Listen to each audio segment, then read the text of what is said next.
There's a disturbing update in the Carlee Russell case, and I wanted to bring it to you guys. You guys know. Okay, first of all, I think we all need to calm down about this Carlee Russell case. Carlee Russell is one of almost 500,000 black women who went missing. Fortunately, she came home. We are so worried and ready to die on the sword fighting for whether or not she told the truth or lied and just hoping that she told the truth. Let's just be glad that she was found and that attention was brought to the case. And the attention wasn't brought to the case because the white media picked it up.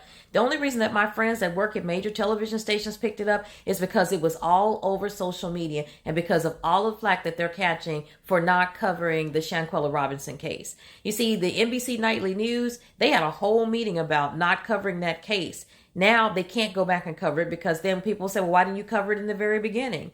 Be glad that now we're getting the same attention that was given when I was a reporter. When I was a reporter and an anchor for 20 some odd years for major networks, y'all don't know how many stories that I was forced to do and chase down and find white women for their husbands because the white woman got tired of them, or she saw that he was cheating, or she wanted some more money to be able to buy some red bottom shoes. And so I would spend a whole day or a week chasing down a white woman only to find that she was at her parents' house hiding out. And we'd been already done live shots about it. Or I would say, hold on, this don't sound right. Let me go and check. And I'd go to the mama's, usually her parents' house in another city, have a reporter from that town knock on the door, and she'd be there. And I say, look, this is not a missing persons case. So it happens all the time. So we've got to stop being willing to die on the sword for Carlee Russell. Yes, we're all glad that she's home, but it's not passing the smell test. And we can't make it smell any better than it does. This story stinks. I mean, it really does stink. So we need to wait until the authorities put out what officially happened.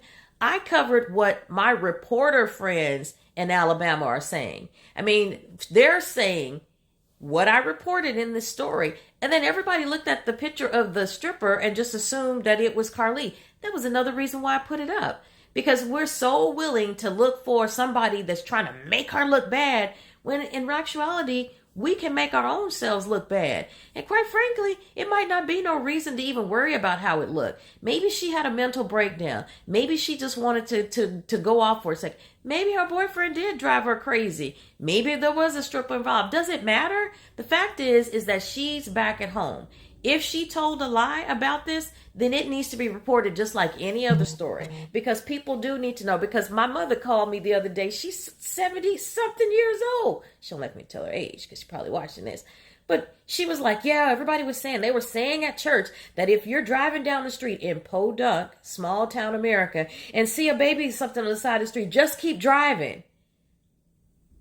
See, that's what we're getting to. And that is the reason that some of us are saying, hey, if she lied, made this up, had a mental breakdown, we need to know that. As women, we need to know that if we hear a baby crying, so now our children are going to be at risk because we think, well, that might be somebody that's just trying to Carlee Russell me.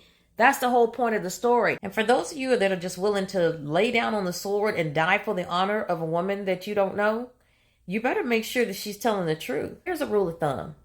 Find out if something is the truth or a lie before you pull out your sword and you're willing to die.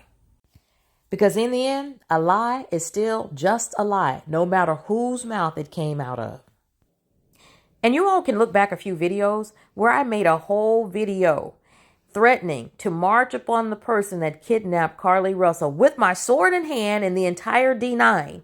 But what we have to be willing to do, ladies, is that if we have our swords out and we're running toward a fight, if we get there and we realize that there is no battle or the battle has already been won, we need to be willing to put our swords back in our sheath and turn around so that we can come together to fight another day.